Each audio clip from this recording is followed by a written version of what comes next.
안녕하세요, K군입니다. 누군가를 한참 사랑하고 있을 때, 또는 그 사람의 마음이 조금 식어가는 게 느껴지고 있을 때, 공통적으로 가장 두려운 일이 떠오른다면 그건 아마 이별일 텐데요. 지금 누군가와 이별을 해서 아픈 마음을 가지고 계신 분들도 계실 거예요. 물론 아프고 슬픈 일이 없었으면 좋겠지만 이별이라는 것을 꼭 부정적으로만 생각해 보지 않으셨으면 좋겠다는 이야기를 해보도록 하겠습니다. 연애를 처음 하시는 분들이든 연애를 여러 차례 해보신 분들이든 연애에 있어서는 어떤 수순이라는 게 있다고 생각을 하실 텐데요. 가장 즐거웠던 순간들을 떠올려 보면 두 사람이 함께 데이트를 하고 살가운 대화를 나눴던 장면들을 꼽을 거예요. 그리고 절대 일어나지 않았으면 하는 일은 역시 이별일 거고요. 그럼에도 그 이별은 반드시 일어나거든요. 우리 인간이라는 존재가 영원히 사는 것이 아니기 때문에 평생을 함께 즐겁게 지낸다 하더라도 분명 이별은 존재하는 거잖아요. 누군간 먼저 생을 마감할 거고요. 혹은 동시에 두 사람이 생이 마감될 수도 있겠죠. 결국 그러니까 두 사람의 행복한 만남은 언젠간 종료된다고요. 물론 이런 이야기를 하려는 건 아니에요. 우리가 일반적으로 보편적으로 알고 있는 이별이라는 관념을요, 그런 포괄적인 개념의 이별이 아니라 우리가 흔히 알고 있는, 보편적으로 알고 있는 이별에 대한 이야기일 텐데요. 우리는 그 이별을 너무 쉽게 종료라고 생각하는 것 같아요. 근데 사실 종료가 아니라 과정이라고 보는 게 더 맞을 수도 있다는 거죠. 두 사람 사이에 다툼이 일어나고요, 헤어지자고 하고 그러자고 해서 두 사람 사이에 며칠 동안, 몇 달 동안 이별을 해본 경험이 있으신 분들도 계실 거예요. 근데 지금 그 사람과 여전히 잘 만나고 있다면, 그렇게 돌이켜 보니까요, 그때 그 순간의 이별은요, 두 사람의 감정이나 마음이 충돌했던 순간일 뿐이거든요. 또다시 그 당시로 거슬러 올라가서요, 그 사람과 그러자고, 이별하자고 한 첫째 날과 둘째 날, 그리고 셋째 날에는요, 그 다음날 어떤 결과가 주어지게 될지 모르니까 그 이별한 상태가 계속될 것만 같아서 체념하고 있었을 수도 있겠죠. 몹시 불안했을 거고요. 그때는 정말 끝났다고 생각했거든요. 그런데 그 이후에 어찌어찌해서 다시 이 사람과 만나고 있다고요. 이와는 다르게 또 어떤 분들은요, 그 첫째 날과 둘째 날, 셋째 날 상태에서 멈춰서 이별이 지금까지 이어져 오고 계신 분들도 계시겠죠. 근데 그 첫째 날, 둘째 날에 죽도록 아팠는데 시간이 지나면서 그 아픔이 첫째 날, 둘째 날만큼은 아닐 수도 있단 말이죠. 내가 원했던 것이 아닐 때는요, 그 이별이라는 것이 정말 두렵고 아플 수 있어요.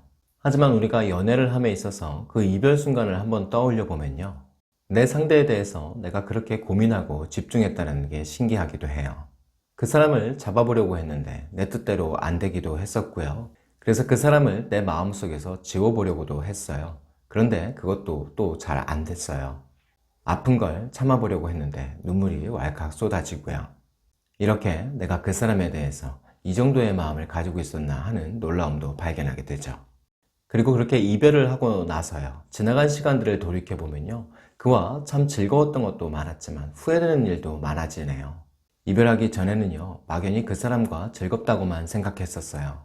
그런데 구체적으로 어느 정도 즐겁고 어느 정도 고맙고 감사한지 생각해 본 적이 없었거든요. 오히려 어떤 경우는요, 잘 만나고 있으면서도 불만이 가득 내 마음속에 쌓여가고 있었죠. 그런데 이 이별이라는 상황이 벌어지고 나니까 내가 원든 원치 않든 내 마음속에 헝클어져 있던 여러 감정들이 정확하게 점점 자리를 잡아가는 것 같아요. 마냥 좋기만 했던 것 같기도 하고요. 계속 뭔가 불만이 쌓여가고 있던 내 연애의 감정에, 내 상대와의 연애에 새로운 접근이 시작되는 거죠. 앞으로 오게 될 이별이나 지금 맞이하고 있는 이별이 종착점이 될 수도 있고요. 지나가는 정거장이 될 수도 있어요. 근데 적어도 이 이별이라는 사건 때문에 우리는 서로에 대해서 정말 깊이 있게 다시 한번 생각해 보게 된다는 거죠. 그러다 보면요, 예전에는 절대 굽히지 않을 것 같았던 내 고집을 이제는 굽힐 생각이 있게 되고요. 상대를 비난했던 마음이 미안함으로 바뀌기도 해요. 이렇게 이별 과정을 통해서 우리는 상대에 대해서 오해했던 부분들을 풀게 되고요. 내 감정의 과오를 차곡차곡 골라내서 알곡으로 채우고 있죠. 물론 이런 과정을 통해서 두 사람이 다시 잘 만나게 된다면요, 이전보다는 훨씬 더 탄탄하고 행복한 연애를 이어가게 되는 거겠죠. 그만큼 우리는 물러설 줄도 알게 됐고요, 상대를 품을 줄도 알게 됐으니까요. 만약 그 이별이라는 과정이 없었다면요, 사랑했던 마음이 어떤 순간에는 질리는 마음으로 변해서 사라져버렸을 수도 있겠죠. 그러니까 어찌 보면 이 이별이라는 것은요, 내가 아프고 두려운 마음을 가지고 있어서 그걸 끝이라고 규정하고 있어서 스스로 자꾸 되뇌이다 보니까 너무 부정적이고 슬픈 기운을 갖고 있는 그런 사건으로 인식되는 걸 수도 있겠죠. 앞으로 항상 일어날 수도 있는 일이고요. 어차피 일어난 일이라면요, 분명 나는 그 안에서 내가 찾을 수 있는 긍정적인 부분도 있을 거예요. 애써 찾아보라는 게 아니고요. 실제로 이 이별을 통해서 우리가 확인하고 알아가야 할 것들이 너무나 많다는 거죠. 이별이라는 것은요, 나와 내 상대의 그동안의 연애가 끝나는 것이 아니라 그동안에 있었던 일들을 평가하고 정리해가는 과정이라고 생각해 보실 수 있었으면 좋겠어요. 제가 말씀드린 이 이별에 대한 이야기를 단순히 생각의 전환이라고만 생각하지 마시고요. 실제로 정말 중요한 과정이 이별일 수도 있는데 어쩌면 가장 중요할지도 모르는 그 과정들 속에서 챙겨야 할 것들을 챙기지 못하고 그냥 아파만 하고 있는 건 아닌지 한번 돌아보실 수 있었으면 좋겠습니다. 오늘도 구독과 좋아요 부탁드릴게요.